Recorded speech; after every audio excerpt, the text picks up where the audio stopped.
amistad, bonhomie, friendship. In all three languages, the leaders of Mexico, Canada, and the U.S. made a show of unity as they met Tuesday in Mexico City. We're true partners, the three of us, working together with mutual respect and a genuine like for one another to advance a safer and more prosperous future for all of our people. But the issues on the table are not as easy. Irregular migration, illegal drugs, climate change, and trade disputes are front and center, as the Mexican president pointed out as he openly challenged Biden to expand economic cooperation.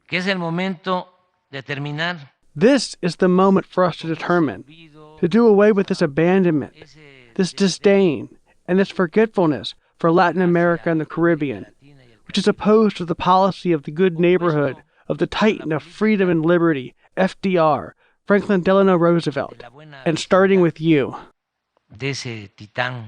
Biden fired back. The United States provides more foreign aid than every other country just about combined in the world, to not just the hemisphere, but around the world.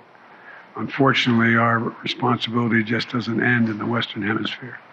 It's in Central Europe, it's in Asia, it's in the Middle East, it's in Africa, it's in Southwest Asia. On Tuesday, the U.S. announced a range of outcomes, which included plans to collaborate on supply chain issues and semiconductor development, modest commitments to reduce methane emissions from the solid waste and wastewater sector, and more clean energy collaboration. Put it simply, we are, and always will be, stronger together. The world today is facing a lot of uncertainty, with the rise in authoritarian leaders causing global instability and the high cost of living putting stress on families at home. It's important that we come together as leaders and as friends to look at ways to make our economies more resilient. Irregular migration is also a thorny issue, especially after Biden launched his trip Sunday with his first presidential visit to the busiest port of entry in the U.S., in El Paso. The leaders also reiterated their commitment to safe, orderly, and humane migration through the expansion of legal migration pathways, a range of collaborative measures and better communication, both among one another and with the public. They also agreed that illegal trafficking in arms, drugs, and people is a shared threat, and committed to work together on the challenge. So, was this summit a success?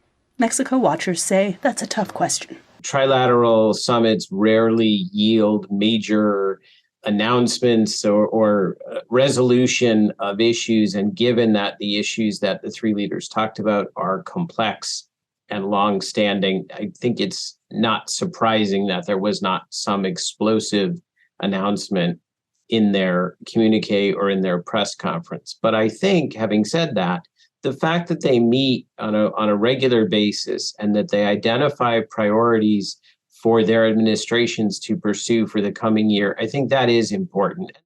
But as the leaders highlighted, this is a continent with great potential and great challenges. Will this summit move the needle? Time will tell. Anita Powell, VOA News, Mexico City.